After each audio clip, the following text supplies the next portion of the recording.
¿Qué tal amigos? Bienvenidos a Dilo al Mundo. En el día de hoy tenemos un programa muy especial en donde compartiremos la continuidad de nuestro documental sobre Apocalipsis. En este caso, la primera parte del capítulo 2. Para esto me acompaña mi hermano Caleb Aguilar, muy bienvenido, Gracias. y mi esposa Loreto Martínez de Aguilar. Muchas gracias por la invitación. Bien, antes de abocarnos a nuestro tema, queremos dar algunas novedades, porque de hecho nuestro tema va a estar relacionado también con esto, y es que ya tenemos la primera edición de nuestro libro Apocalipsis, el juicio de Dios, impresa, ¿no? Y bueno, tengo aquí a algunos invitados muy especiales, como es Caleb, que es quien va a estar a cargo de la distribución aquí en Bolivia del libro. Y quería preguntarte que me comente las primeras impresiones. Has estado llevándolos a algunos lugares, compartiéndolo, así que nos cuentes alguna anécdota, ¿no? Bueno, la tarea de difundir la palabra de Dios es siempre un reto muy lindo. Cuando Jesús le dijo a Pedro, apacienta mis ovejas, no era algo en que Pedro tuviera experiencias, era un hombre bruto, y nos sentimos así, nos sentimos que estamos aprendiendo y viendo cómo sigue el asunto, cómo lo colportamos, cómo lo llevamos a la gente. Y bueno, siguiendo también tu lineamiento, que es el lineamiento de Apocalipsis mismo, que dice que debe ser para todos, para los que escuchen, para los que lean, pero tiene un orden descendente, va a las 7 iglesias y dentro de las iglesias a los dirigentes de esas iglesias. Es como estamos tratando de ver, hemos empezado por contactar a pastores, no cerrándonos solamente a nuestra iglesia, sino a todos los que se dicen cristianos. Hemos empezado con iglesias evangélicas, con escuelas evangélicas. Nos llevamos, y estoy diciendo nos porque hemos empezado yendo con Yania y con Calebcito en familia. Tu esposa y tu hijo. Claro, porque Dios dice que debemos ir de dos en dos y bueno, la esposa de uno es la próxima más cercana. Hemos tenido experiencias muy buenas. Empezamos yendo a una escuela de acá cercana, evangélica, bautista. Nos atendió el director y nos encontramos con una persona muy amable, realmente conocía la Biblia. Y como que llegaron en el momento indicado. Y estaba preparando, no sé si un seminario, algo respecto al Apocalipsis, así, estaba estudiando el Apocalipsis y como cuando son dos cosas que son de la misma sustancia y se tocan y tac, se unen. Nada le resultaba extraño de lo que le decíamos, es como que había un mismo espíritu. Así que oramos con él, hablamos del Apocalipsis, él nos habló del Apocalipsis también de una manera muy lúcida y sentí que valoró el libro, lo hojeó y ahí nomás ya le estaba entrando por sus sentidos de una manera impresionante. Lo imprimieron en Bolivia, no sé cómo se dio cuenta, en un segundo hizo así. Así que es muy lindo. Después ya hemos tenido un par de hermanos aquí que nos han querido comprar, lo estamos vendiendo al costo prácticamente para precisamente que la gente que lo adquiere lo valore un poquito y por el otro lado para poder seguir imprimiendo. Y en muchos casos también regalándolo, en Claro. El caso de que hemos ido a ver a esta gente que quizás no le podemos pedir de entrada. Cuando nos han preguntado cuál es el costo, le hemos dicho el costo es mucho más que dinero, el costo es la responsabilidad de leerlo y de comunicarlo.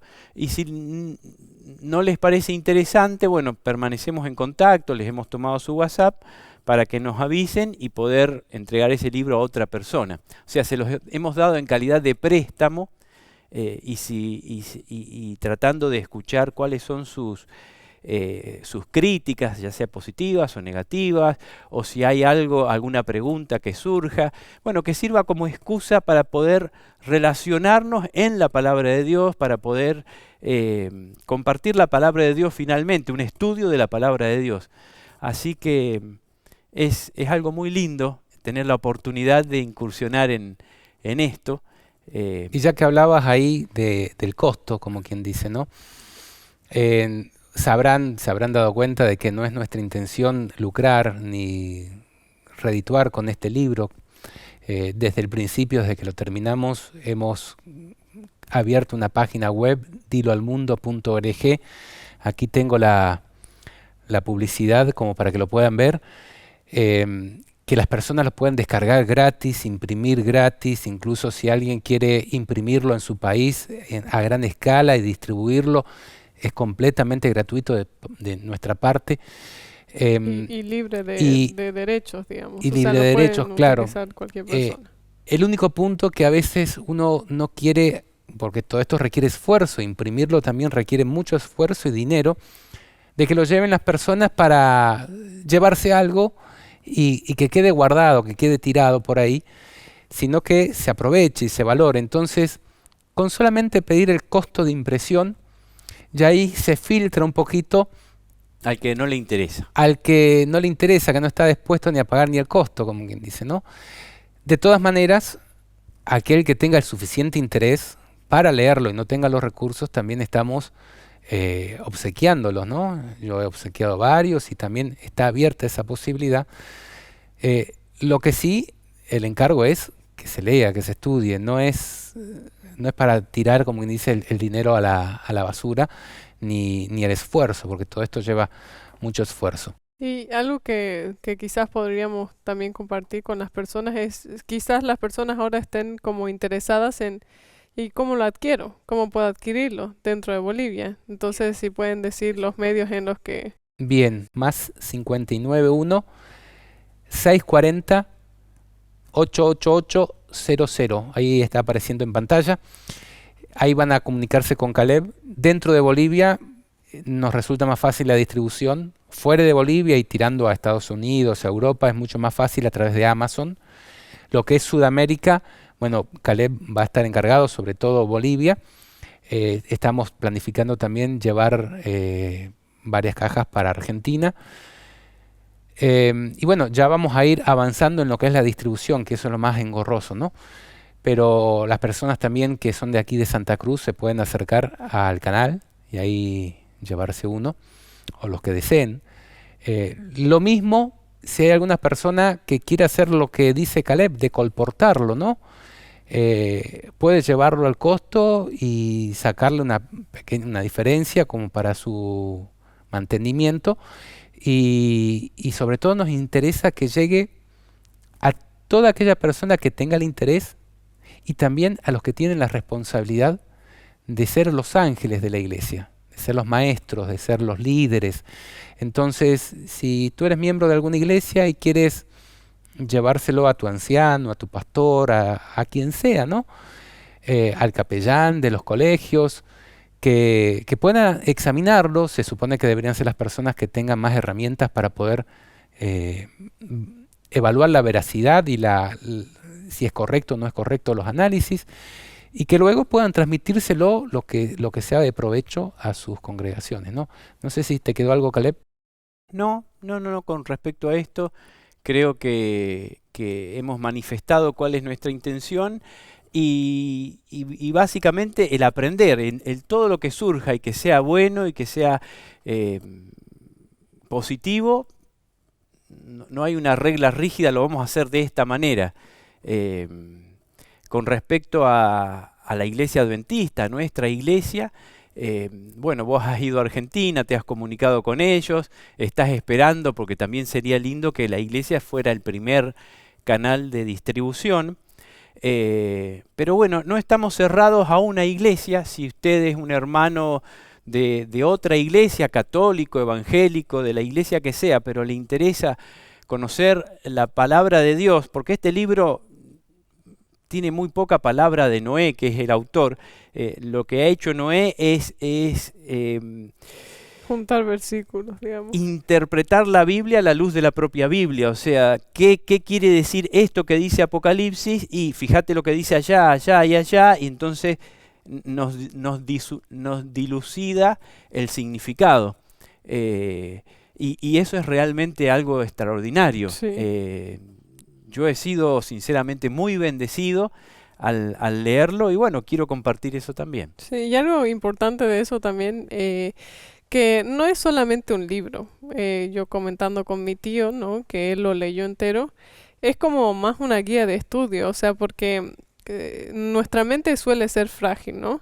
Entonces leemos el primer capítulo de Apocalipsis, vemos las cosas y hay muchas cosas que se nos quedan en nuestra mente, ya las entendemos bien, mejor que antes, pero otras cosas que quizás tenemos que volver a leerlo, entonces por eso es importante que lo tengamos cerca de nosotros, que vamos a tener, no sé, a mí me gusta rayar, hay personas que no les gusta rayar los libros, pero escribir, pintar, no sé, subrayar las cosas que nos parezcan interesantes y algo que, eso no lo había pensado así. Entonces, es importante tener en cuenta de que no es solamente un libro, sino es más una guía de estudio para Claro, poder entender mejor lo que dice el Apocalipsis, porque ¿no? no es un libro sobre Apocalipsis en el sentido de que me utilizo pasajes del Apocalipsis para hacer un desarrollo propio, sino que yo voy siguiendo versículo por versículo, capítulo por capítulo, la estructura del mismo Apocalipsis y analizándola en orden y en contexto. Por eso también entiendo que tu tío dice es una guía de estudio, porque se desarrollan prácticamente todos los conceptos que están, aunque es infinito, Sí, pero se trata en un sentido general casi todas las áreas que trata Apocalipsis. Entonces por eso ha llevado su volumen, ¿no? sí, Y de paso decirles que hay dos versiones. versiones.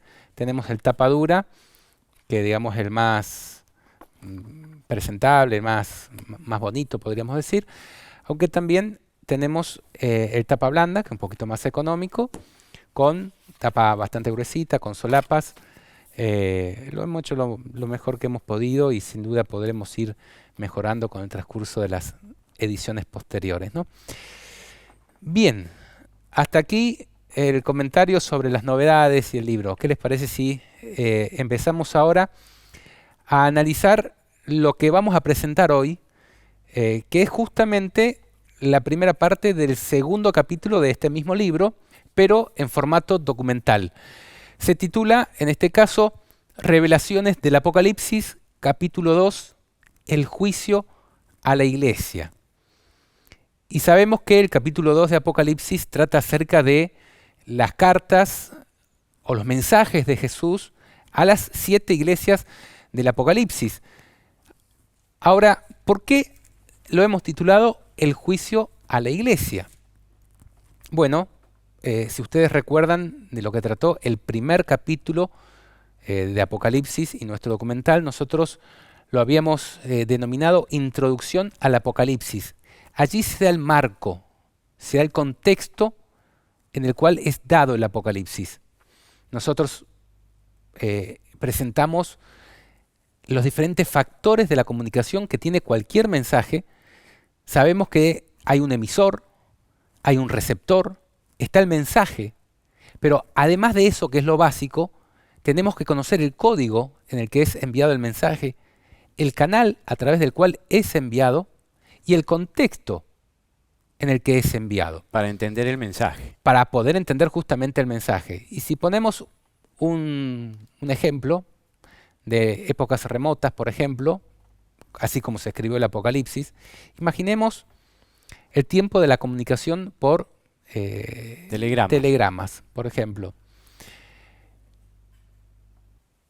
Un telegrama de un general o de un comandante en jefe, de un presidente, a las fuerzas militares, que le diga ejecute plan B.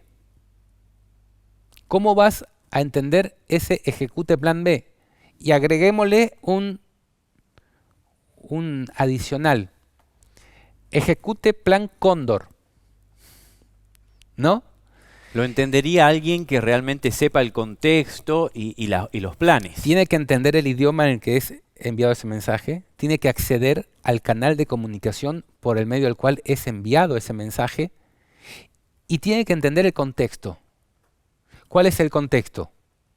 Bueno, supongamos que se encuentra un país en guerra con otro país y que hay determinados planes de acción ante determinados contextos que haya en la guerra. Entonces, se envía una orden clara para que la entienda determinada persona específicamente y le dice, ejecute plan cóndor. Yo tengo que saber qué representa el cóndor, el símbolo de qué plan es y en qué contexto se está dando. Yo estoy en un contexto de guerra. Si yo no entiendo ese código, yo no entiendo ese contexto, no accedo a ese canal, es imposible de que yo entienda el mensaje. Bueno, y todo esto está revelado en el primer capítulo, por eso nosotros lo llamamos Introducción al Apocalipsis. Allí se presenta a Dios como el emisor, el receptor es la iglesia, el mensaje iba a ser escrito mediante símbolos proféticos, que es el código. El canal era a través de Jesús, dice la revelación de Jesucristo que Dios le dio y la manifestó por medio de su ángel a su siervo Juan. Entonces, el canal son los siervos de Dios, su ángel y Juan, y dice, y escribe en un libro lo que ves y envíalo a la iglesia. Entonces, el canal, el medio por el cual es enviado, es sus siervos y a través de un libro. Y el contexto, dice versículos 10, versículo 11 del capítulo 1, que es justamente el día del Señor. Dice, yo estaba en la isla de Patmos por causa de la palabra de Dios y del testimonio de Jesucristo, preso, dice Juan. Ese es el contexto temporal, físico de Juan. Pero luego agrega, yo estaba en el Espíritu, es decir, en visiones, en el día del Señor. Y en ese contexto en el que se va a dar el Apocalipsis y en el que tenemos que entenderlo. Visiones sobre el día del Señor. Y sabemos que el día del Señor justamente apunta al tiempo del juicio ejecutivo de Dios, cuando Dios empieza a poner las cosas en orden. Algo que mencionas ahí que es muy importante, ¿no? Y quizás enfatizaste en lo del código, canal y contexto, pero a mí me parece que también es importante el emisor y el receptor. O sea, el emisor es Dios mismo, ¿no? Que lo está presentando a su iglesia. Entonces, eso quiere decir que cualquiera de nosotros puede entenderlo. Que a veces, no sé, quizás podemos tenerle miedo al Apocalipsis justamente porque está escrito en símbolos proféticos que yo no voy a entender. O porque habla acerca del Sí. día del Señor, o porque habla acerca de contextos difíciles. Sí, y yo me acuerdo mucho de cuando la ginecóloga que nos atendió en el último embarazo, ¿no? Que cuando les regalamos el libro de Apocalipsis dice, ay, justo es el libro que no leo, porque...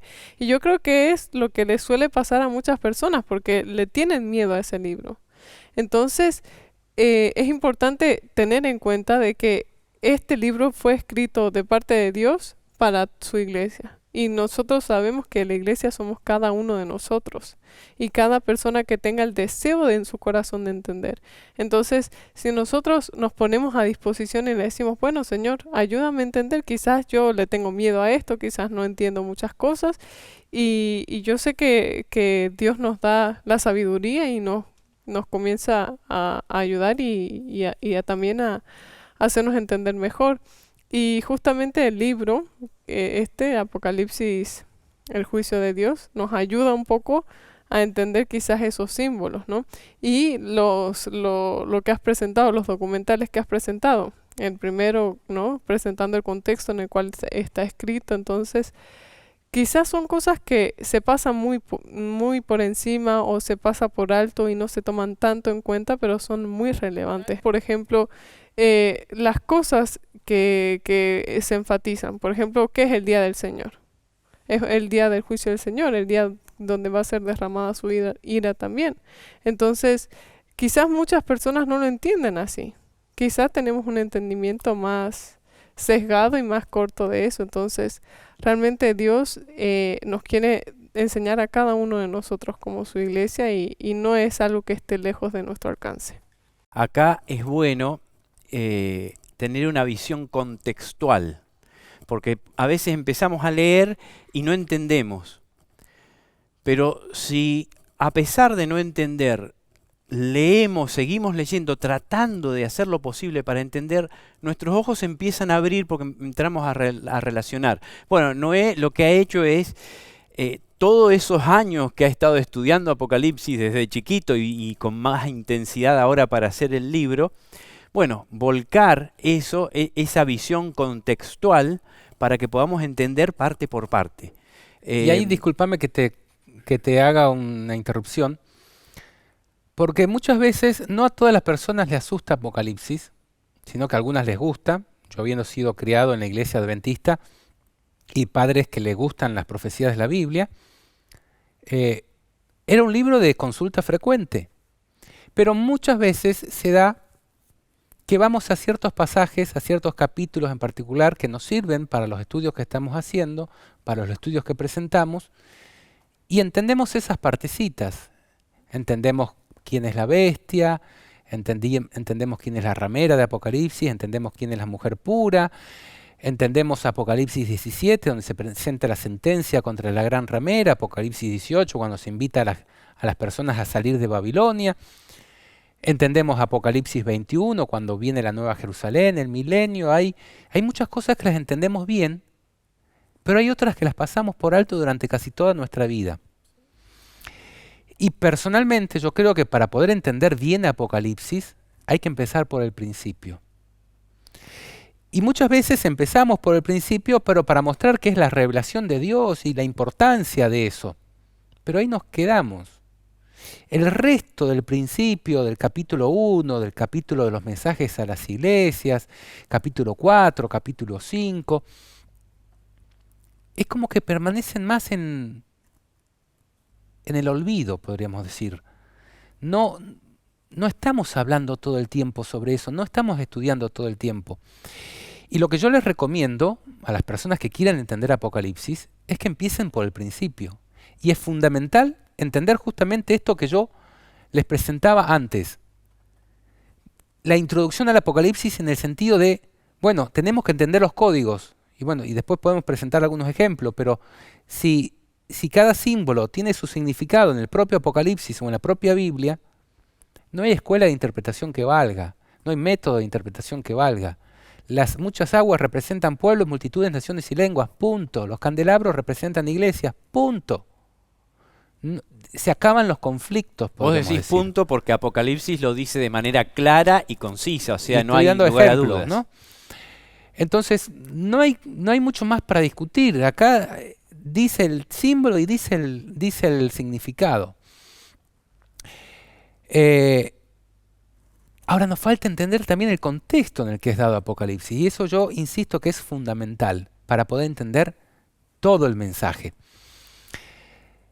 Si analizamos bien, el contexto se refiere al día de Dios, al día del juicio de Dios.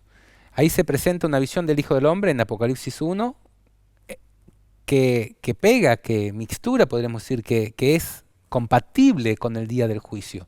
De hecho, si ustedes van a Apocalipsis 19, cuando se ve a Jesucristo saliendo para derramar la ira de Dios y conquistar las naciones, tiene una apariencia muy similar a la que aparece ahí en Apocalipsis 1. O sea, el contexto es ese. Ahora, los mensajes a las iglesias, por ejemplo, muchas veces los hemos puesto allá en el pasado. Y en el programa de hoy, en el documental que vamos a presentar hoy, van a ver que ese es un mensaje para nosotros hoy. Sí, tiene una aplicación al pasado, tanto en las iglesias para las cuales fue dado, como para la historia de la iglesia, la plenitud de la iglesia. Sin embargo, es un mensaje que apunta específicamente a la plenitud de la iglesia de los últimos días y que podemos tomar el pasado como parábola, como símbolo, como ejemplo. Y por eso hemos llamado a este libro Apocalipsis, el juicio de Dios, porque básicamente lo que nos está presentando es cuando Dios se levante para ejecutar sus juicios, lo que va a suceder, qué tenemos que tener en cuenta. Y los mensajes a las iglesias, como es la parte que nos toca hoy, es justamente esa carta que le envía Cristo a la iglesia a la cual está juzgando. ya la está juzgando y le dice, yo conozco tus obras, arrepiéntete, porque si no vendré a ti. Y esa venida es una venida a ejecutar sus juicios. Esa venida es como cuando Jesús venía y visitaba la Torre de Babel. Descendía y veía qué estaba pasando y actuaba. Esa venida es como cuando descienden Jesús y sus ángeles En Sodoma. para ir a Sodoma y Gomorra y pasan primero por Abraham. Y es, vamos a ver, y de acuerdo a lo que veamos, actuamos. Y ahí ya no hay chance. Solamente que Jesús tiene una delicadeza especial para con su iglesia, que previa a ser juzgada, digamos, de manera ejecutoria, como vos decís, Jesús hace un juicio previo y le dice, bueno, mira, esta es la condición en la que estás. Le da el informe preliminar. Claro. Arreglar las cuentas porque cierro el balance. Yo me acuerdo que una vez cuando iba a rendir una materia, antes de empezar, para conseguir los apuntes de esa materia, fui a ver al profesor. Y entonces el profesor me recomendó, me dio los apuntes, no sé cómo fue que pude conseguir los apuntes, me hizo una visión general de las cosas importantes que tenía que ver, que estudiar, y me dice, cuando falte poquito para rendir, vení de vuelta y quiero ver si más o menos la materia la comprendiste bien, si tenés alguna duda antes del examen. Y entonces antes del examen fui a verlo. Y entonces me preguntó de acá, de allá, ajá, sí, veo que sabés, veo que estás bastante bien, acá me puntualizó algunas cositas, y era tan bueno este profesor que Eso era para poderte aprobar en el examen. ahí él me estaba tomando la materia, Sí. en realidad. Después lo otro era algo formal, Ujú. ¿no?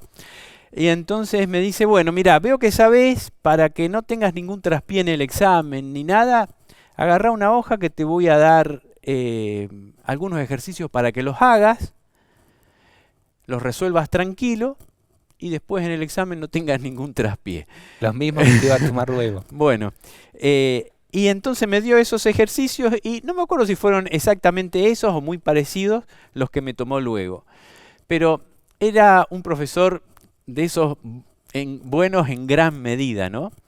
El juicio de Dios no es algo para tomarnos a la chacota porque realmente es Pero para es de tener alguien que nos temor, ama y mucho. pero es de alguien que nos ama, es del buen pastor que nos conoce a cada uno de nosotros, sabe de qué pie cojeamos, sabe el corazón nuestro, los defectos que tiene, los problemas que tenemos al dedillo. Él ha hecho el análisis de nuestro corazón y de nuestra mente, de nuestra sangre, de nuestro ADN, de todo. Y quiere que nos salvemos. Y si te puedo dar un testimonio así cortito, Sí. porque no tenemos mucho tiempo, pero el testimonio mío con respecto a las 7 iglesias es que las 7 iglesias son para mí. Lo que le dice a cada una de las 7 iglesias, lógicamente que ha tenido un desarrollo en el tiempo, lógico que vos hacés 3 interpretaciones, que son las 3 válidas, aplicaciones, sí. 3 aplicaciones complementarias, pero si yo me tengo que quedar con una, me quedo con la escatológica, Con la que te toca a vos. con la que me toca a mí. Y te digo que cada mensaje a cada iglesia es para mí, es mío. Y eso no tengo miedo en decirlo así, aparte de que es mi testimonio personal, yo me siento aludido por los problemas de cada iglesia y siento que están en mí, sino que en cada iglesia dice, el que tenga oído, oiga lo que el Espíritu dice a las iglesias. Entonces eso es circunscribir una iglesia y decir, no, yo soy de la Odisea, entonces voy a estudiar la Odisea. Claro. No, no es así. Y lo que estás diciendo Aparte, es perdón. fundamental, porque te dice, el que tenga oído, es decir, todo el que quiera, porque todos tenemos oído, oiga lo que el Espíritu dice a las, es decir, Claro, a no te todas dice a las esta iglesias. iglesia. Y qué espectacular, porque es un mensaje plural, porque es para los hijos de Dios, para la iglesia de Dios. Sí. Pero cuando Dios lo da Nos de una manera cos- singular, sí. como si te estuviera hablando a mí, como si te estuviera hablando a vos, de manera singular, porque lo tenemos que tomar así, es para mí. La palabra de Dios es viva y eficaz, y en este momento no es que habla un profeta, está hablando Dios mismo. Y entonces es para todos los tiempos, tiene una aplicación en todos los tiempos, pero de manera especial para el tiempo del fin. Sí, Yo creo que es donde nos tenemos que concentrar, es qué me está diciendo Dios a mí, no qué le dijo Dios a los antiguos. sí, Y por eso es que, No sirve lo que le dijo a los antiguos porque... como ejemplo, como ejemplo. fueron escritas, dice Pablo, dice, y todas estas cosas le acontecieron como ejemplo y están escritas para amonestarnos a nosotros, a quienes hemos de alcanzar los fines de los siglos. sí, Entonces, todo eso, ya desde antiguo, desde el éxodo de los israelitas, está escrito para amonestar a los que han alcanzado los fines de los siglos. O sea, somos una generación crucial para Dios. sí. Y algo que quería decir en ese sentido es que cada iglesia, o sea, cada final de la iglesia dice, el que tenga oído, Ujú. oiga lo que el Espíritu dice a las iglesias. Y eso nos incluye a nosotros. Y a mí me parece que ahí le da sentido, porque si nosotros lo dejamos como para una iglesia que pasó en el pasado o que ya pasó, ya fue, como que no tiene una influencia en nuestras vidas. Y en general yo creo que la Biblia es así. O sea, es para nosotros hoy, para de qué manera es que nosotros tenemos que afrontar, qué palabras son las que dicen, qué cosas nosotros necesitamos aprender, cuáles son nuestros errores, con cuál nos identificamos. Y entonces, cuando nosotros lo vemos así, realmente es más fácil reconocer nuestros errores y cambiar, ¿no?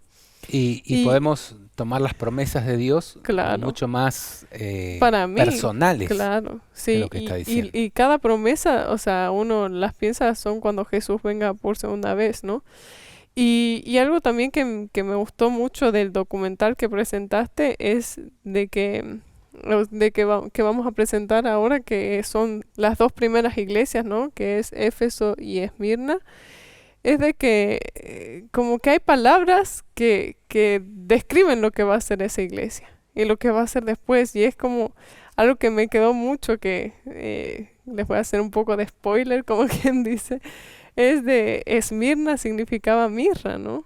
Que está relacionado con Que los está muertos. relacionado con los muertos, y todo el mensaje ese es para los mártires.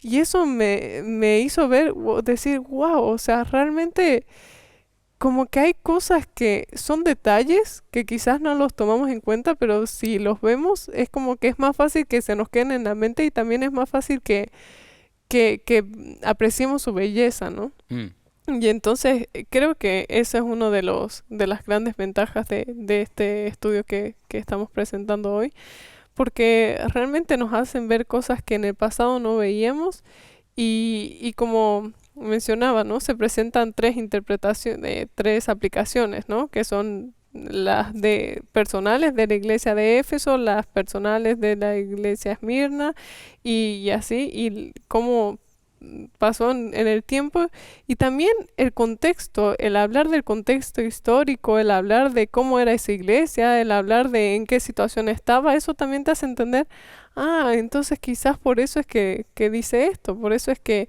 le advierte de esto. Entonces es maravilloso, la verdad, y poder entenderlo como para nuestros días y que tiene una aplicación para nosotros es muy importante, y creo que es lo más relevante de este estudio. Bien, entonces hoy vamos a tocar, en el documental abarca las primeras dos iglesias para que no se haga muy extenso, acerca de las 7 iglesias que habitaban en Asia Menor. Ahí vemos a Turquía, también se puede ver desde lejos a Esmirna. Cerca de Esmirna están el resto de las 6 iglesias. Aquí tenemos un mapa más cercano, donde podemos ver cómo se distribuían las iglesias a las cuales fue dado el mensaje en primera oportunidad, podríamos decir. Al día de hoy nos quedan las ruinas de aquellas iglesias. Son lugares muy concurridos, muy bonitos, muy turísticos, podríamos decir.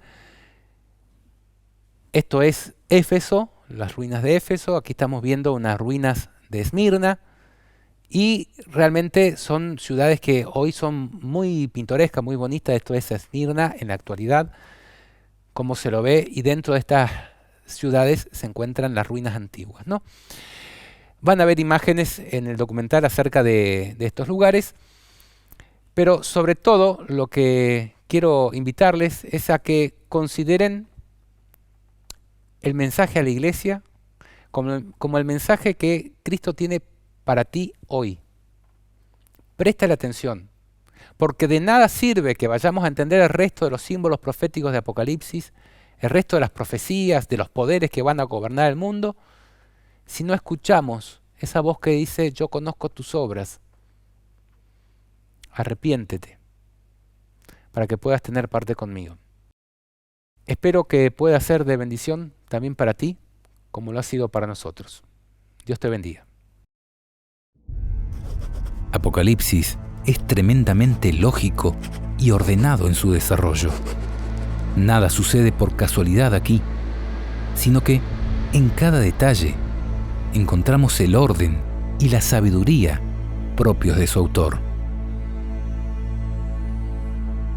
Así como en nuestras comunicaciones actuales, nosotros diferenciamos los diferentes factores de una comunicación, tales como el emisor, el receptor, el mensaje, el código, el canal y la situación o contexto. En el capítulo inicial de Apocalipsis, Dios se presentó a sí mismo como el autor y emisor de la revelación, a Juan y su escritura como el canal de comunicación escogido, y a las 7 iglesias como su destinatario o receptor, brindando además información suficiente en cuanto al contexto y al tiempo para el cual fue dado el mensaje, en códigos de símbolos que, desde su mismo comienzo, deben ser decodificados a través de la propia palabra de Dios.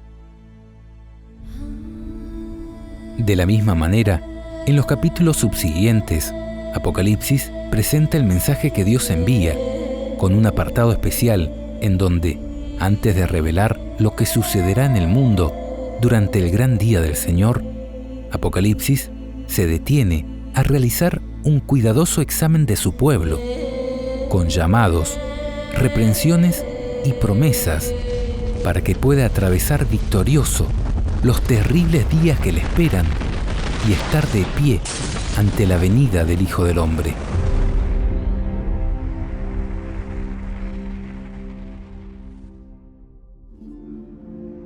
En este segundo capítulo, analizaremos el mensaje de Cristo para las iglesias de Éfeso, Esmirna, Pérgamo y Tiatira, y en el siguiente, el mensaje para la de Sardis, Filadelfia y la Odisea. Sin embargo, y como ya hemos mencionado, Apocalipsis es mucho más que un mensaje para 7 iglesias antiguas. En realidad, aquellas iglesias fueron escogidas por Dios porque representaban no solo lo que le tocaría vivir a la plenitud de su iglesia de aquel momento, sino también a lo largo de la historia, y de manera especial a la que estaría presente en el gran y terrible día de Dios. Por esto, en cada uno de los mensajes a las iglesias se dice: el que tenga oído, oiga lo que el Espíritu dice a las iglesias. Puesto que todos tenemos oído, todos deberíamos prestar atención, no solo a lo que el Espíritu dice a una iglesia, sino a todas ellas, dado que dice: oiga lo que el Espíritu dice a las iglesias, es decir, a todas ellas. Ahora, como veremos a continuación, en todos los casos, Jesús se dirigirá en primer lugar a los líderes de su iglesia, enviando un mensaje que contiene una revelación de sí mismo, un análisis de la situación particular de esa iglesia, reconociendo sus obras buenas, reprendiendo las malas e indicando el camino que debe seguir para salir victoriosa, y una promesa relacionada con la patria celestial dirigida a los vencedores. Todo lo cual constituye un llamado al arrepentimiento de parte de Cristo a su iglesia, basado en el análisis que ha venido realizando en su juicio investigativo y en consideración de la proximidad de su juicio ejecutivo.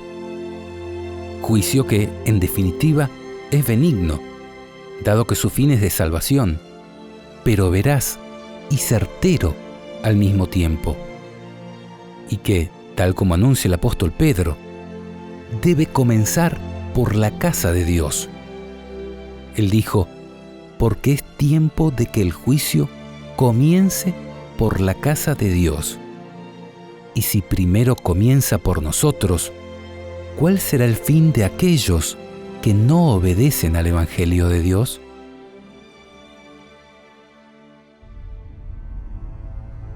Entonces, si el Apocalipsis es la revelación de lo que ocurrirá cuando Dios ejecute su juicio en el gran y terrible día del Señor, el cual debe comenzar por la casa de Dios, es lógico que este libro nos presente, en primer lugar, el juicio de Dios sobre su iglesia, comenzando por sus dirigentes.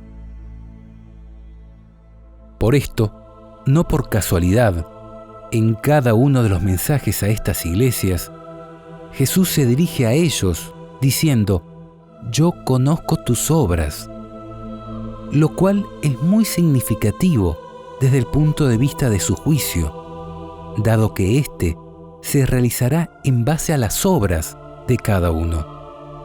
Dice Apocalipsis, y vi un gran trono blanco, y al que estaba sentado en él, de delante del cual huyeron la tierra y el cielo, y ningún lugar se encontró para ellos. Y vi a los muertos, grandes y pequeños, de pie ante Dios, y los libros fueron abiertos.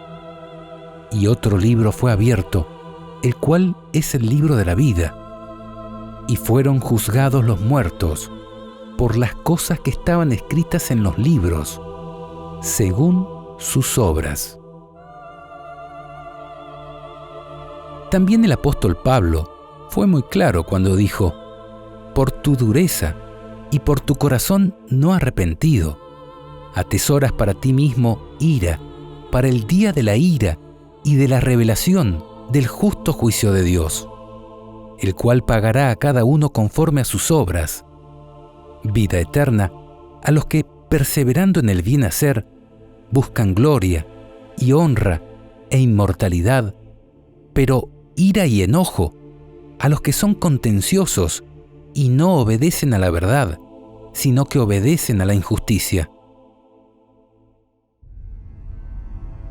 Por todo esto, nuestro estudio se enfocará en el significado que estos mensajes tienen en la actualidad, recurriendo a sus cumplimientos del pasado, al solo efecto de poder comprender el significado presente que tiene la palabra de Dios en nuestros días, dejando a vuestro interés la investigación de mayores detalles, de cumplimientos y aplicaciones proféticas en el pasado. Éfeso.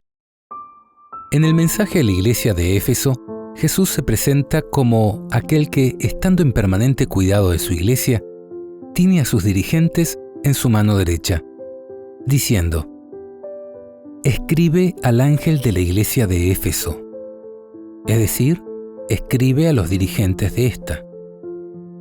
El que tiene las 7 estrellas en su diestra, es decir, el que los tiene a todos ustedes en su mano más fuerte, el que anda en medio de los 7 candeleros de oro, es decir, el que además está en permanente cuidado de su iglesia, dice esto: yo conozco tus obras, y tu arduo trabajo, y paciencia, y que no puedes soportar a los malos, y has probado a los que se dicen ser apóstoles, y no lo son, y los has hallado mentirosos, y has sufrido, y has tenido paciencia, y has trabajado arduamente por amor de mi nombre, y no has desmayado. Pero tengo contra ti que has dejado tu primer amor. Recuerda, por tanto, de dónde has caído, y arrepiéntete, y haz las primeras obras, pues si no, vendré pronto a ti y quitaré tu candelero de su lugar, si no te hubieres arrepentido. Pero tienes esto, que aborreces las obras de los nicolaítas, las cuales yo también aborrezco. El que tiene oído, oiga lo que el Espíritu dice a las iglesias. Al que venciere, le daré a comer del árbol de la vida, el cual está en medio del paraíso de Dios. Significado original. Éfeso fue, en la antigüedad, una ciudad del Asia Menor, situada cerca de la actual Turquía. Lo que caracterizó a la iglesia cristiana que habitó en ella fue su celo y entusiasmo en el trabajo incansable por Cristo, haciendo que, en circunstancias de terrible oposición, de parte de judíos y paganos, el Evangelio se divulgara rápidamente por todo aquel territorio. Aún así, esta iglesia tuvo que sufrir muchos ataques de falsa doctrina. El apóstol Pablo, de camino en su último viaje a Jerusalén, reunió a sus dirigentes y les dijo: «Mirad por vosotros y por todo el rebaño en que el Espíritu Santo os ha puesto por obispos, para apacentar la iglesia del Señor, la cual Él ganó por su propia sangre. Porque yo sé que después de mi partida entrarán en medio de vosotros lobos rapaces, que no perdonarán al rebaño, y de vosotros mismos se levantarán hombres que hablen cosas perversas para arrastrar tras sí a los discípulos». Tiempo más tarde, este mismo apóstol les escribió desde prisión, diciendo: «Yo pues, preso en el Señor, os ruego que andéis como es digno de la vocación con que fuisteis llamados, para que ya no seamos niños fluctuantes, llevados por doquiera de todo viento de doctrina, por estratagema de hombres que, para engañar, emplean con astucia las artimañas del error». Lo cierto es que gracias al arduo trabajo y la fidelidad de sus dirigentes, esta iglesia pudo repeler con éxito todos los ataques de falsos maestros que el enemigo intentó introducir. Por esto Jesús, en su juicio hacia ellos, les reconoce: «Yo conozco tus obras y tu arduo trabajo y paciencia, y que no puedes soportar a los malos, y has probado a los que se dicen ser apóstoles y no lo son, y los has hallado mentirosos, y has sufrido, y has tenido paciencia, y has trabajado arduamente por amor de mi nombre, y no has desmayado».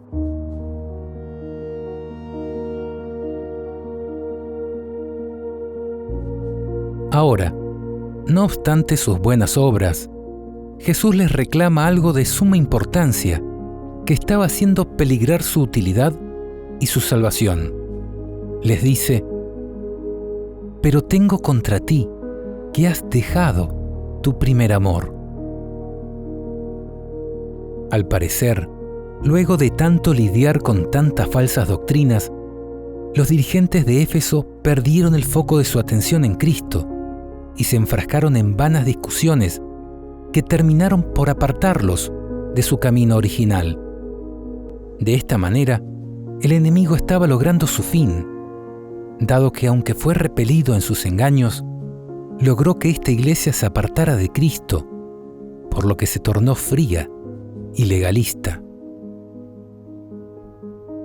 Elena de White, escribiendo acerca de esta iglesia, comenta: «La discusión de asuntos de doctrina sin importancia y la contemplación de agradables fábulas de invención humana ocuparon el tiempo que debería haberse dedicado a predicar el Evangelio. Las multitudes que podrían haberse convencido y convertido por la fiel presentación de la verdad quedaban desprevenidas, la piedad menguaba rápidamente y Satanás parecía estar a punto de dominar a los que decían seguir a Cristo. Hechos de los Apóstoles, página 463. Esta iglesia no contaba con la aprobación de Dios. Por esto Jesús, en su mensaje apocalíptico, les realiza una amorosa pero clara invitación. Les dice: recuerda, por tanto, de dónde has caído, y arrepiéntete, y haz las primeras obras, pues si no, vendré pronto a ti, y quitaré tu candelero de su lugar, si no te hubieres arrepentido.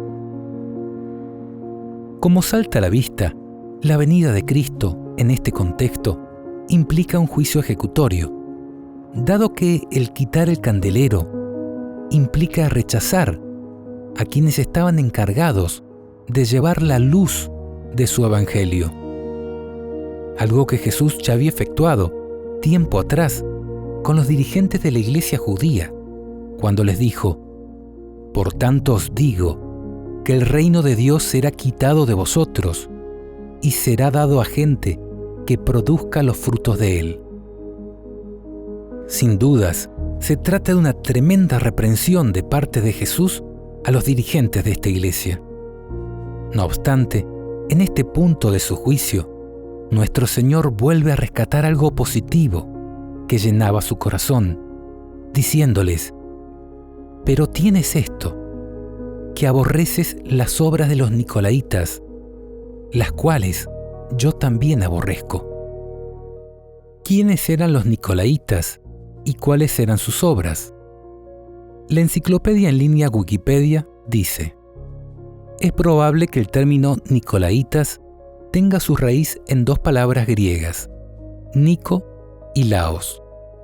Nico significa conquistar o estar sobre otros, y Laos significa pueblo, gente común, y es la raíz de la palabra laico, dando a entender que es una especie de jerarquía que pretendía conquistar la iglesia primitiva. Por esto, es probable que se designe con el término nicolaítas a quienes establecieron el dominio de las jerarquías sobre la iglesia, los cuales eran un grupo de personas que se consideraban a sí mismas superiores a los creyentes comunes. En el comentario del Apocalipsis más antiguo que se conoce, escrito en el siglo II por Victorino de Petovio, se describe a los nicolaítas como hombres falsos y turbadores, que ministrando bajo el nombre de Nicolás, crearon para ellos una herejía, diciendo que las viandas ofrecidas a los ídolos podían ser exorcizadas y luego comidas, y que cualquiera que cometiere fornicación podía recibir la paz al octavo día. Otros, como Irineo, afirmaron que los nicolaítas eran un grupo de gnósticos que combinaban ideas filosóficas griegas con creencias orientales. Estos gnósticos, que eran respetados e influyentes, se infiltraron en la iglesia cristiana primitiva, difundiendo la idea de un Dios inalcanzable, perfecto y distante, que no se relacionaba con seres imperfectos como los humanos. Afirmaban que los espíritus procedían de ese Dios y que los seres humanos podían salvarse a sí mismos a través del conocimiento supremo o gnosis, el cual era secreto y espiritual, buscando lo divino dentro de sí mismos de manera mística e intuitiva. También creían en la existencia de un ser malvado, llamado Demiurgo, responsable de la creación de la materia, y veían al espíritu como el bien y a la materia como el mal, lo que generaba una lucha interna.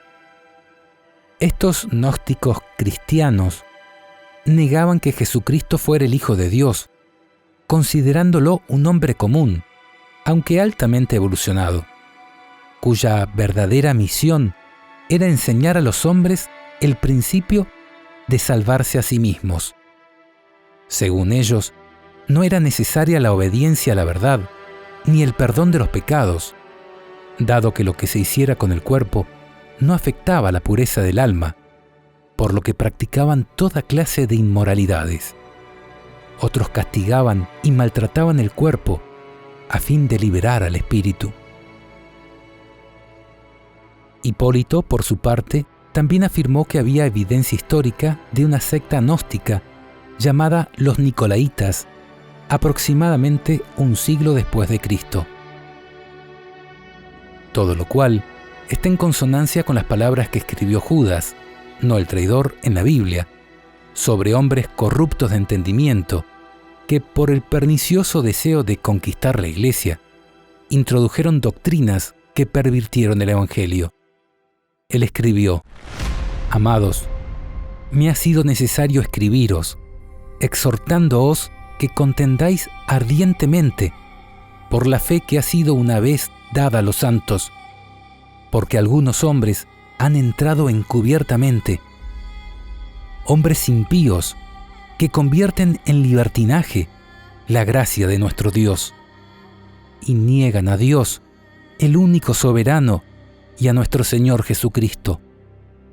Estos soñadores mancillan la carne, rechazan la autoridad y blasfeman de las potestades superiores. Blasfeman de cuantas cosas no conocen, y en las que por naturaleza conocen, se corrompen como animales irracionales. Ay de ellos, porque han seguido el camino de Caín y se lanzaron por lucro en el error de Balaam. Estos son manchas en vuestros ágapes, que comiendo impúdicamente con vosotros, se apacientan a sí mismos. Nubes sin agua, llevados de acá para allá por los vientos, árboles otoñales, sin fruto, 2 veces muertos y desarraigados. Fieras ondas del mar, que espuman su propia vergüenza. Estrellas errantes, para las cuales está reservada eternamente la oscuridad de las tinieblas. Murmuradores, querellosos, que andan según sus propios deseos, cuya boca habla cosas infladas, adulando a las personas para sacar provecho. Estos son los que causan divisiones, los sensuales, que no tienen al Espíritu. El apóstol Pedro también exhortó en este mismo sentido, diciendo: Hubo también falsos profetas entre el pueblo, como habrá entre vosotros falsos maestros, que introducirán encubiertamente herejías destructoras, y aún negarán al Señor que los rescató, atrayendo sobre sí mismos destrucción repentina. Y muchos seguirán sus disoluciones, por causa de los cuales el camino de la verdad será blasfemado, y por avaricia harán mercadería de vosotros con palabras fingidas. Sobre los tales, ya de largo tiempo, la condenación no se tarda, y su perdición no se duerme. Sabe el Señor librar de la tentación a los piadosos, y reservar a los injustos para ser castigados en el día del juicio, mayormente a aquellos que, siguiendo la carne, andan en concupiscencia e inmundicia y desprecian el señorío. Han dejado el camino recto y se han extraviado siguiendo el camino de Balaam, pues hablando palabras infladas y vanas, seducen con concupiscencias de la carne y disoluciones a los que verdaderamente habían huido de los que viven en el error. Les prometen libertad y son ellos mismos esclavos de corrupción. Es evidente la intensa lucha contra la infiltración de doctrinas y prácticas perniciosas que tuvo que librar aquella naciente iglesia.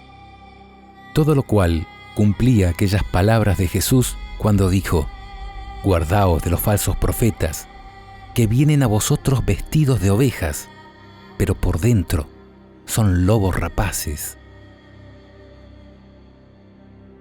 Lo notable de este asunto es la casi inmediata aparición de estos falsos profetas en la naciente iglesia, fundada por Cristo a través de sus apóstoles, dado que, aún en vida de ellos, ya era evidente el inmenso peligro que amenazaba a aquella incipiente iglesia, cosa que cumplió a cabalidad aquella parábola del trigo y la cizaña de Mateo 13, en la que Jesús reveló que Él estaba sembrando la buena semilla para formar una iglesia pura, pero que, tras su partida, vendría el diablo para arruinar su obra, sembrando la mala semilla.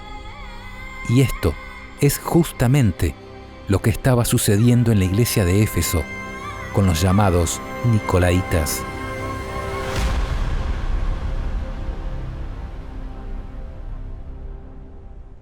Significado histórico profético. La mayoría de los estudiosos bíblicos están de acuerdo en que los inicios de la Iglesia Apostólica, desde aproximadamente el año 31, cuando Cristo ascendió al cielo, hasta el año 100, cuando falleció Juan, el último de los apóstoles, se refleja en la experiencia de Éfeso. En otras palabras, esta iglesia representó el comienzo de la Iglesia Apostólica. Por esto Dios la coloca en primer término, porque ella representa los inicios de la iglesia, así como la Odisea representará su final. Significado escatológico. Aunque estamos de acuerdo en que Éfeso representa los inicios de la iglesia, tal como lo cree la mayoría de los estudiosos bíblicos, en este estudio queremos resaltar que no debemos circunscribir este mensaje solamente a la iglesia para la cual fue dado en su cumplimiento original, ni a su cumplimiento histórico profético durante el periodo apostólico, porque tiene una aplicación directa hacia todos los comienzos de las iglesias que Dios ha levantado a lo largo de la historia, e incluso en nuestras propias vidas en particular. Es decir, el mensaje a la iglesia de Éfeso también aplica, por ejemplo, a los inicios de aquellas iglesias que surgieron de la Reforma Protestante, como así también en las sucesivas reformas que Dios ha impulsado en su pueblo a lo largo de la historia. ¿Qué significa esto? Que Éfeso no solo representa una iglesia lejana, ni un periodo de la iglesia en la antigüedad, sino circunstancias de la iglesia de Dios en todos los tiempos, y más específicamente en el tiempo en el que la plenitud de la iglesia de Cristo está siendo observada por aquel ante el cual tiene que rendir cuentas. De hecho, en nuestros días también existen esos nicolaitas que se infiltran en las iglesias a fin de conquistar al pueblo por medio de una gracia barata, dominada por el libertinaje y el pecado, que se creen superiores a las tontas ovejas, como ellos dicen, a las cuales pretenden manipular para apacentarse a sí mismos, comiendo la grosura de ellas, mientras las descuidan y las maltratan.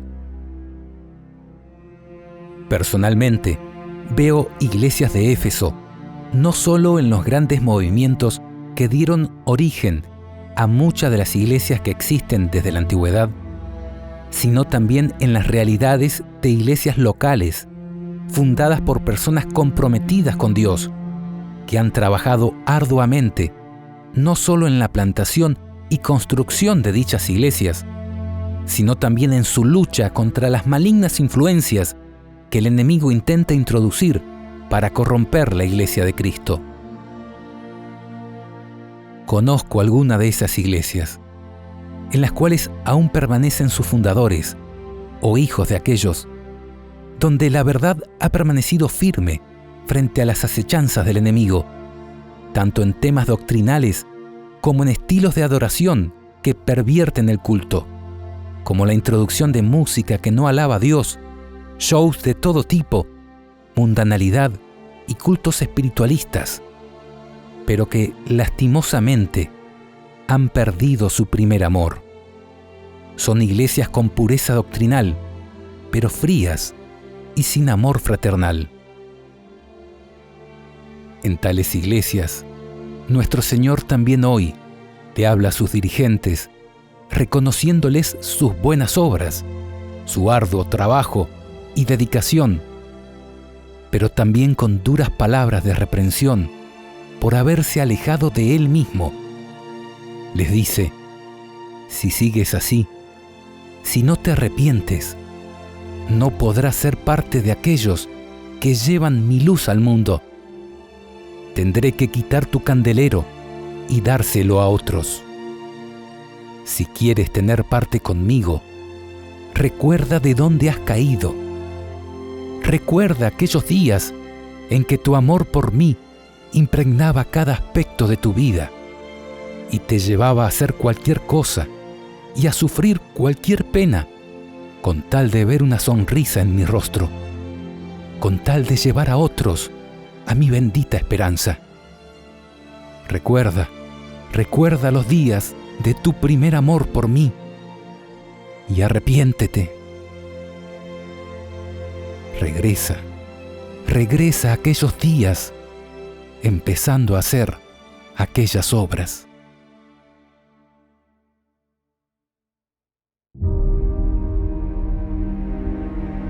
Elena de White comenta: los mensajes dirigidos a las iglesias de Éfeso y Sardis me han sido repetidos con frecuencia por aquel que me da instrucción para su pueblo.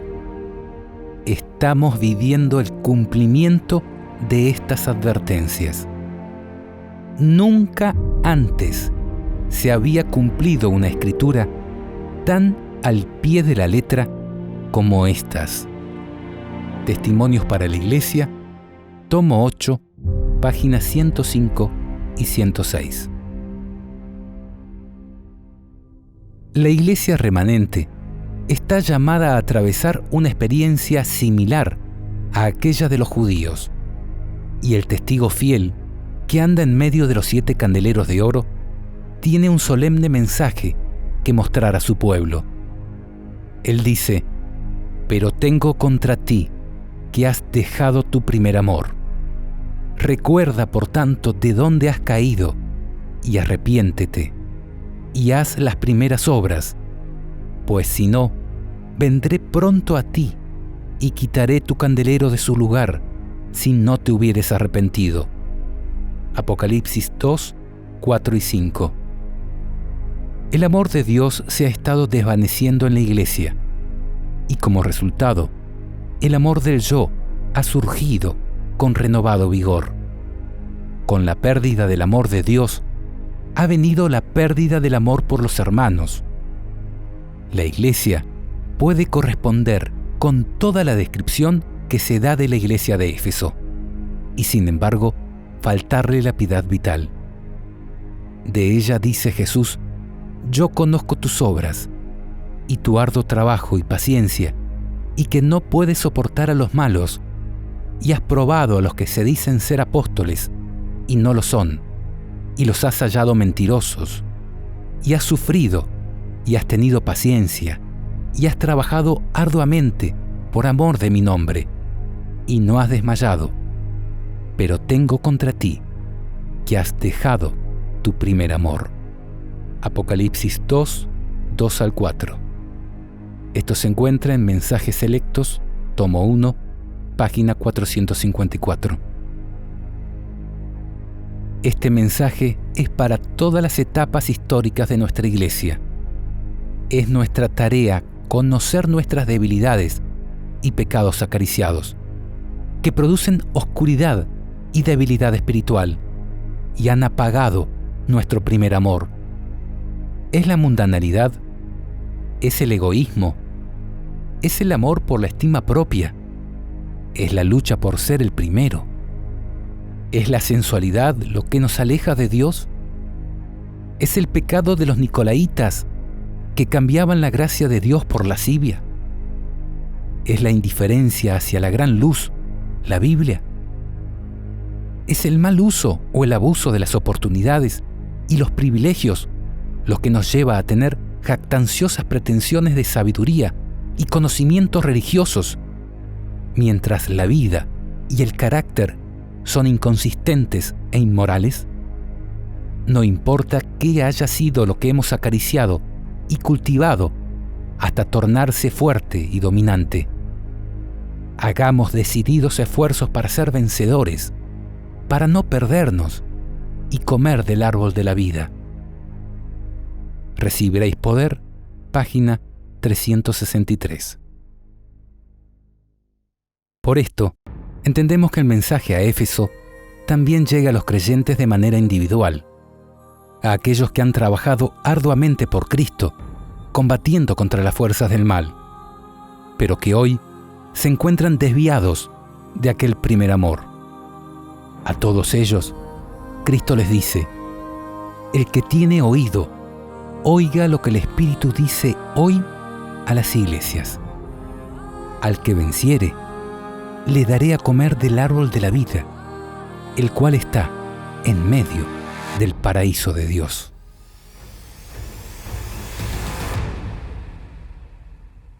Esmirna.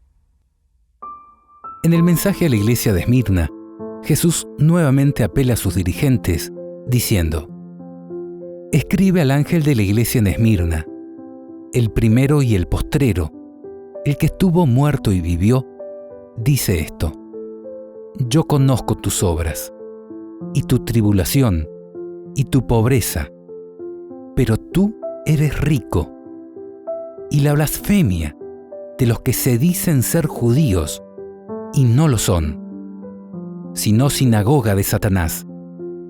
No temas en nada lo que vas a padecer. He aquí el diablo echará a alguno de vosotros en la cárcel, para que seáis probados, y tendréis tribulación por 10 días. Sé fiel hasta la muerte, y yo te daré la corona de la vida. El que tiene oído, oiga lo que el Espíritu dice a las iglesias. El que venciere, no sufrirá daño de la segunda muerte. Significado original.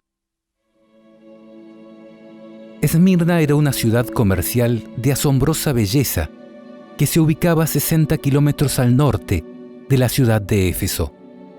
Curiosamente, Esmirna significa mirra, una resina aromática que se utilizaba para aplicar a los muertos, y fue uno de los 3 regalos que recibió Jesús al nacer de parte de los sabios de Oriente: oro, en alusión a su majestad como rey; incienso, en reconocimiento de su tarea sacerdotal; y mirra, en agradecimiento por la entrega de su vida.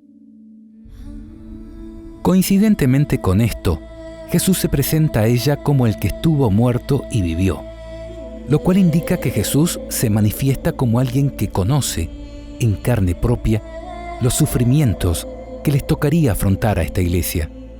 Por esto, en sus palabras de despedida, Jesús les recuerda la bendita esperanza en la resurrección de los justos, diciéndoles: sé fiel hasta la muerte, y yo te daré la corona de la vida. El que venciere, no sufrirá daño de la segunda muerte. Por esto Jesús, sin efectuar ninguna reprensión, destaca el liderazgo de esta iglesia por poseer verdadera riqueza espiritual en medio de su humildad.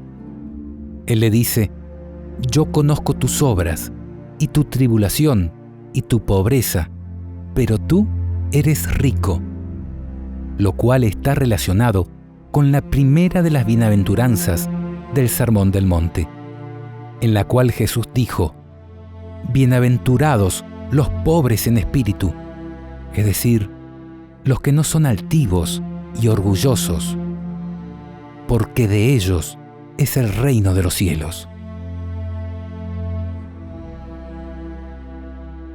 Luego, en su mensaje a esta iglesia, Jesús insiste en que el ataque del enemigo sería a través de personas que se infiltran en ella, haciéndose pasar por cristianos, cuando en realidad son adoradores de Satanás. Él dice: yo conozco la blasfemia de los que se dicen ser judíos y no lo son, sino sinagoga de Satanás. No temas en nada lo que vas a padecer. ¿Qué hace el diablo cuando intenta corromper a la iglesia por medio de infiltraciones, pero es resistido, pues persigue. Él sabe que le reditúa más el engaño que la guerra, pero cuando no puede entramparnos con engaño, recurre a la guerra. Y eso es justamente lo que ocurrió en Esmirna. Si recordamos, en Éfeso, el diablo no pudo corromperlos con este tipo de infiltraciones, dado que fue resistido, aunque sí pudo apartarlos de Cristo, y con eso estaba satisfecho. La iglesia de Esmirna, en cambio, no se apartó de su divino maestro y permaneció firme ante la mala semilla, por lo que le tocó afrontar la ira del diablo. Y Dios iba a permitir que la fe de su pueblo sea probada hasta lo sumo, según lo manifiesta Cristo en el mensaje a esta iglesia, diciendo: no temas en nada lo que vas a padecer.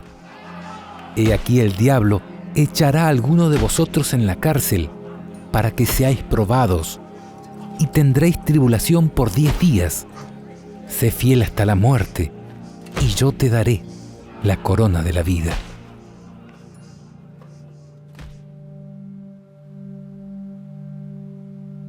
Por esto, unos 70 años después de que Juan recibiera el Apocalipsis, Esmirna fue sede de una notable serie de martirios que se extendieron por varios días literales. El último de estos fue sobre el gran Policarpo, discípulo de Juan, que para esa época ya había servido al Señor como principal ministro religioso en Esmirna por lo menos unos 40 años. La historia cuenta que, a una edad muy avanzada, Policarpo fue arrestado y conducido al anfiteatro de Esmirna, donde el gobernador Status Quadratus se sintió tan impresionado por su testimonio que trató de salvarle la vida. Sin embargo, al ver que sus esfuerzos no daban resultado, le pidió que maldijera a Cristo, a lo que Policarpo respondió: durante 86 años lo he servido y él nunca me ha hecho mal. ¿Cómo puedo yo maldecir a mi rey que me salvó? La multitud presente, entre la que se encontraban miembros de la sinagoga judía, aquellos que Jesús describe como los que dicen ser judíos, pero son sinagoga de Satanás, pidieron a gritos que Policarpo fuera arrojado a los leones. Pero estos estaban más que satisfechos, porque pocos momentos antes se habían comido a otras víctimas, por lo que estas malas personas exigieron que Policarpo fuera quemado vivo. Cuando el gobernador consintió, aquellos judíos, en una actitud hostil y muy poco común, fueron los primeros en reunir leña para la hoguera, aunque era sábado.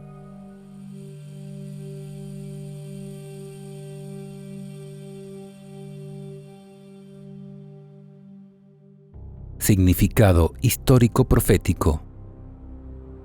En el mensaje a la iglesia de Éfeso mencionamos que las palabras de Cristo tenían significado no solo para la iglesia que habitaba en aquel lugar, sino que aquella iglesia representaba simbólicamente la realidad de la totalidad de la iglesia cristiana en los días apostólicos. En el momento en el que Juan recibe el Apocalipsis, la iglesia cristiana se encontraba en una situación muy difícil. Todos los apóstoles, a excepción de él, que se encontraba desterrado en la isla de Patmos, habían sido martirizados, y las malas influencias habían causado que la iglesia se apartara de Dios, volviéndose fría y legalista. En aquella hora de supremo apuro, el Señor le envió un mensaje claro al liderazgo de su iglesia. Le dijo: recuerda, por tanto, de dónde has caído y arrepiéntete. Y la palabra de Dios, que no vuelve vacía, caló hondo e hizo su efecto. Dice la Biblia: porque como descienden de los cielos la lluvia y la nieve, y no vuelve allá, sino que riega la tierra y la hace germinar y producir, y da semilla al que siembra y pan al que come, así será mi palabra que sale de mi boca.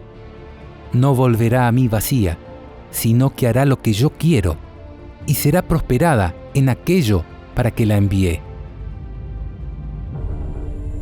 Por esto, luego de que el diablo vio que su influencia a través del engaño había llegado a su fin, se encendió en ira contra la iglesia y arremetió contra ella en lo que se conoce como la primera gran época de persecución, llevada a cabo entre los años 100 al 313 por los emperadores romanos Trajano, Marco Aurelio, Séptimo Severo, Maximiano, Decio, Valerio, Aureliano y Diocleciano.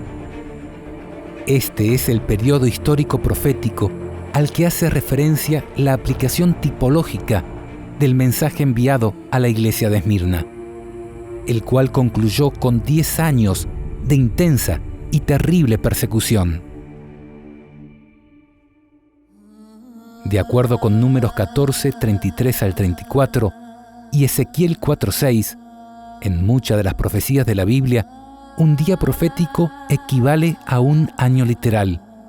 Por lo tanto, aquellos 10 días de tribulación que tendría que enfrentar la iglesia de Esmirna apuntaban, en su cumplimiento histórico profético, a aquellos 10 años de terrible persecución que ocurrió durante la última y más sangrienta represión del Imperio Romano contra los cristianos, llevada a cabo desde el 303 hasta el 313, bajo el gobierno del emperador Diocleciano, el cual emitió un edicto para disolver las comunidades cristianas, destruir sus iglesias y quemar sus libros.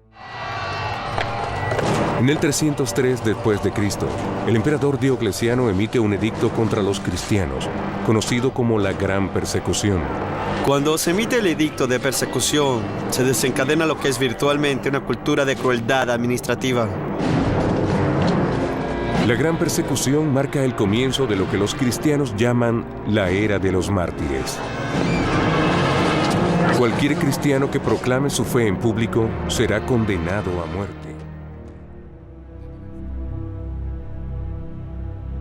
Luego de su caída, en el año 313, el emperador Constantino, viendo que la sangre de cristianos era semilla de cristianos, emitió el edicto de Milán, mediante el cual reconoció al cristianismo como una religión oficial, lo cual puso fin a aquellos 10 días de tribulación que debía afrontar la iglesia de Esmirna, y dio comienzo a una nueva etapa de la iglesia que analizaremos en el mensaje a Pérgamo.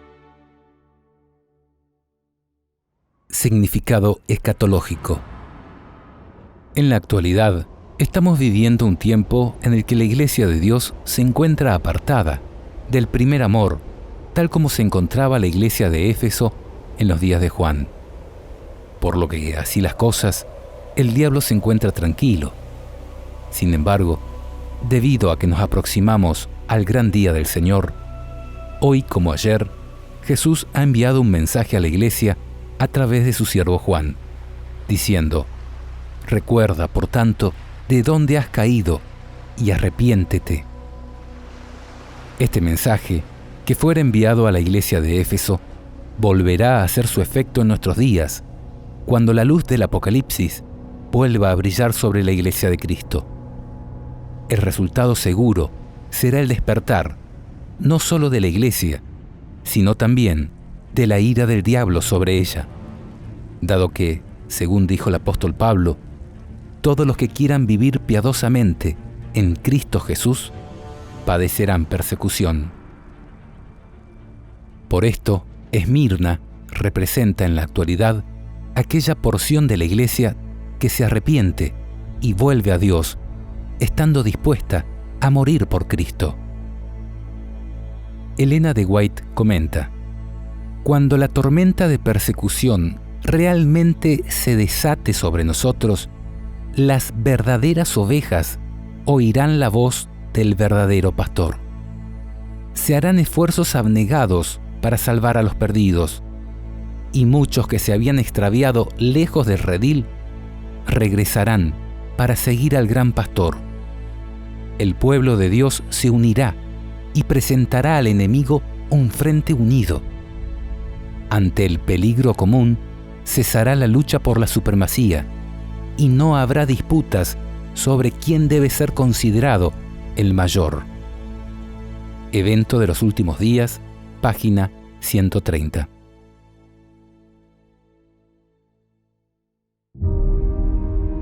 Hoy como ayer, la Iglesia de Dios se enfrentará a aquellos que dicen ser seguidores de Cristo, mientras se han convertido en sinagoga de Satanás.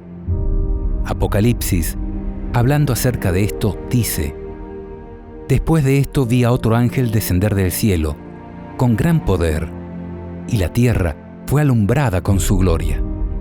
Y clamó con voz potente, diciendo: ha caído la gran Babilonia, y se ha hecho habitación de demonios, y guarida de todo espíritu inmundo, y albergue de toda ave inmunda y aborrecible. Por esto, hoy como ayer, el que estuvo muerto y vivió, aquel que conoce nuestras obras y nuestra tribulación, y la blasfemia de aquellos que dicen ser cristianos, siendo sinagoga de Satanás, nos dice: no temas en nada lo que vas a padecer. He aquí el diablo echará a alguno de vosotros en la cárcel, para que seáis probados, y tendréis tribulación por 10 días. Sé fiel hasta la muerte, y yo te daré la corona de la vida.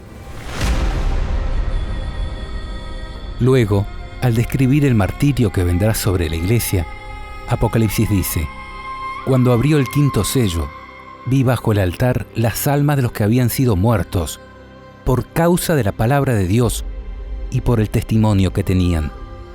Y clamaban a gran voz, diciendo: ¿hasta cuándo, Señor, santo y verdadero, no juzgas y vengas nuestra sangre en los que moran en la tierra?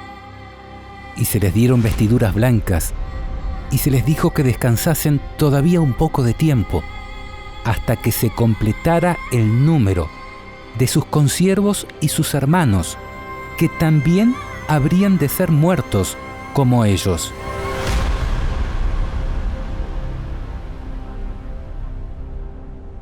Apocalipsis, luego del mensaje del tercer ángel, también dice: bienaventurados de aquí en adelante los muertos que mueren en el Señor.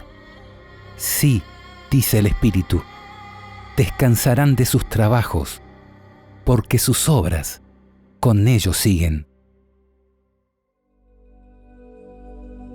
A lo largo de toda la Biblia, el número 10 simboliza un periodo de prueba o juicio.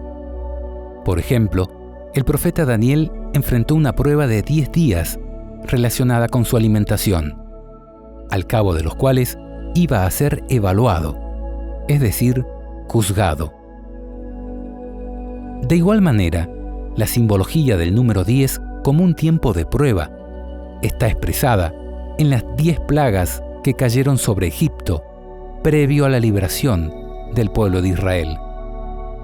Sin embargo, el significado más profundo de estos 10 días de prueba que deberá soportar la iglesia representada por Esmirna en el tiempo del fin, lo encontramos en el sistema de festividades sagradas del santuario hebreo, en los 10 días que transcurrían entre el anuncio del juicio efectuado mediante la fiesta de las trompetas y el gran y terrible día de expiación. A aquellos 10 días se los denominaba los Yamim Noraim, que significa los días terribles en hebreo, los cuales apuntan al tiempo de angustia que la iglesia tendrá que soportar en el tiempo del fin. Hablando sobre aquellas tribulaciones, Jesús, en su sermón apocalíptico de Mateo 24, dijo: entonces os entregarán a tribulación, y os matarán, y seréis aborrecidos de todas las gentes por causa de mi nombre. Muchos tropezarán entonces, y se entregarán unos a otros, y unos a otros se aborrecerán. Mas el que persevere hasta el fin, éste será salvo. mas ay de las que estén encintas y de las que críen en aquellos días. Orad, pues, que vuestra huida no sea en invierno ni en día de reposo, porque habrá entonces gran tribulación, cual no la ha habido desde el principio del mundo hasta ahora, ni la habrá. Y si aquellos días no fuesen acortados, nadie sería salvo, mas por causa de los escogidos, aquellos días serán acortados. Y el profeta Daniel, en relación a aquella gran tribulación, dice: y los sabios del pueblo instruirán a muchos, y por algunos días caerán a espada y a fuego, en cautividad y despojo. Caerán para ser depurados, limpiados y emblanquecidos, hasta el tiempo determinado, porque aún para esto hay plazo. En aquel tiempo se levantará Miguel, el gran príncipe, que está de parte de los hijos de tu pueblo, y será tiempo de angustia, cual nunca fue desde que hubo gente hasta entonces, pero en aquel tiempo será libertado tu pueblo, todos los que se hallen escritos en el libro. Por lo que, en conclusión, Esmirna es un símbolo de los mártires de la última generación, aquellos que, como dice Apocalipsis 12:11, serán fieles a Dios, menospreciando sus vidas hasta la muerte.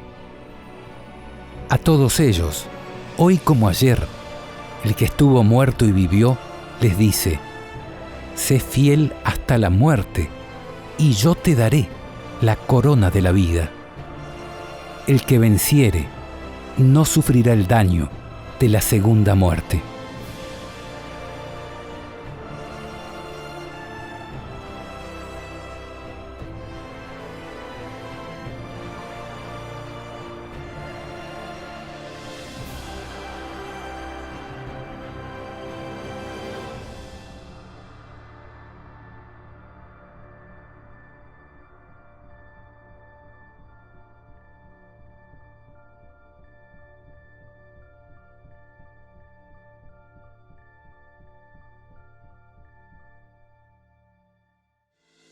Este documental está basado en el libro Apocalipsis, el juicio de Dios, de Noé Aguilar.